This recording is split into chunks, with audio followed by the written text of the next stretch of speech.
Résumé de l'épisode précédent. J'arrive au Castellet, bien dans ma tête. Là, au Castellet, tu te dis, il y a moyen de tout casser. On ne fait plus de cadeaux, on ne s'ouvre pas les portes pour laisser passer.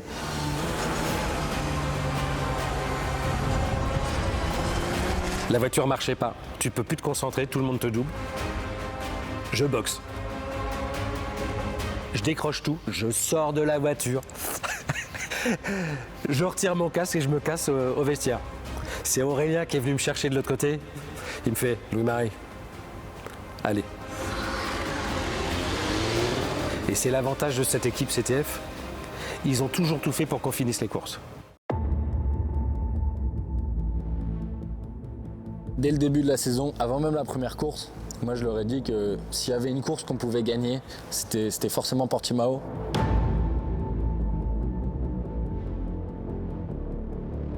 Ce serait vraiment chouette de monter sur le podium à Portimao sur la plus belle course de l'Alamera. C'était vraiment l'objectif. En plus, on avait prévu de prendre Nicolas Béraud pour nous aider à atteindre l'objectif. La pression, il faut qu'elle reste productive. C'est-à-dire que si on commence à vouloir gagner à tout prix, par expérience, c'est le meilleur moyen de ne plus être du tout sur le podium.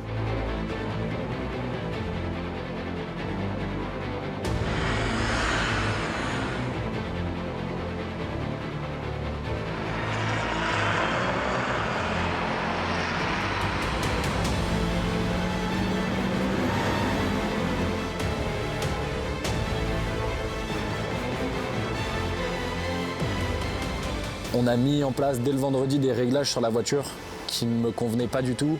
Toujours pareil. Est-ce qu'on essaye que la voiture gagne 7 secondes sur chaque tour ou est-ce qu'on essaye qu'elle fasse les 26 heures? J'ai réussi à trouver quelque chose dans mon style de pilotage que j'ai complètement changé en qualification et en course ça a été. Vert à tous les postes, c'est parti, très au départ de l'Alamera, numéro 1 mais également de l'Alamera de numéro 73.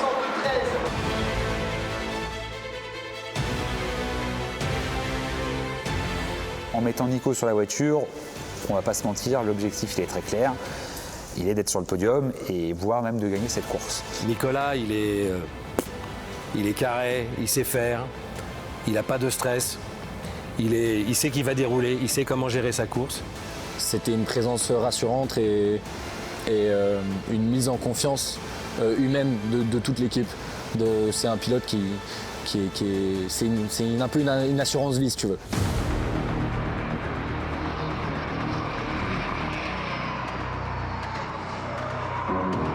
On a Aurélien qui nous explique, laissez venir la course à vous, allez engranger des tours. C'est ce qu'il faut faire, engranger des tours.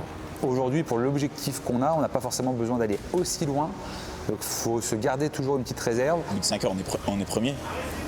On savait que CTF, la voiture, théoriquement, elle est fiable parce que les grosses courses, c'est ce qu'ils aiment. Ils aiment les courses longues et on sait toujours qu'ils sont performants là-dessus. On mène dans les 5 premières heures au jeu des arrêts au stand, mais à la régulière, en fait, on est devant avec la numéro 1.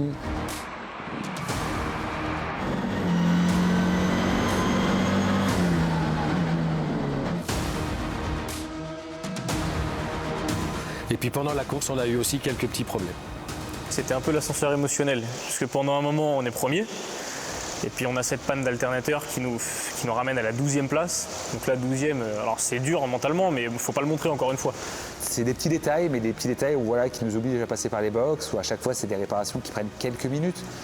Mais comme on a évoqué le sujet précédemment, quelques minutes aujourd'hui, même sur une course de 26 heures, peut coûter très très cher. Je savais que c'était fini pour la victoire bien sûr.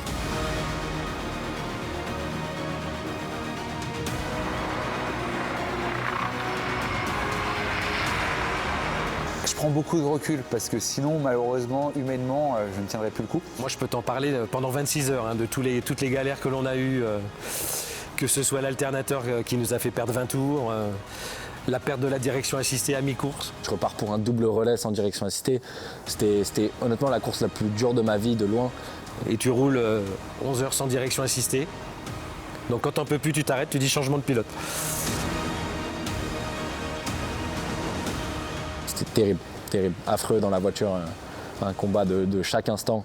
Si tu regardes la caméra embarquée dans les lignes droites, je lâche le volant, tu vois mon épaule qui s'étire comme ça, mes doigts, j'essaie d'étirer tout tellement j'ai mal, les avant-bras en feu.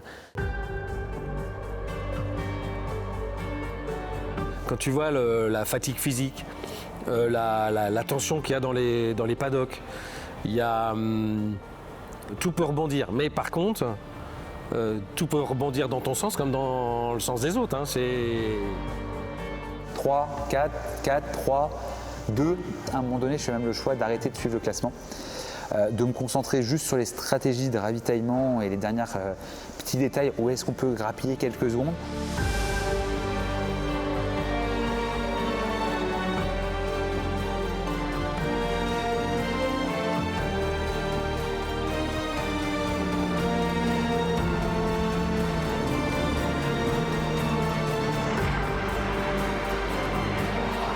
Maintenant, il fallait se battre pour les points du championnat, il fallait se battre pour voilà, peut-être un potentiel top 5. T'as pas besoin d'être trop stressé quand tu sais, il faut marquer des points. Donc à un moment donné, tu te dis, on va marquer ce qui va. Faut laisser la voiture sur la piste. Et on s'est battu jusqu'au bout. C'est ça qu'il faut retenir.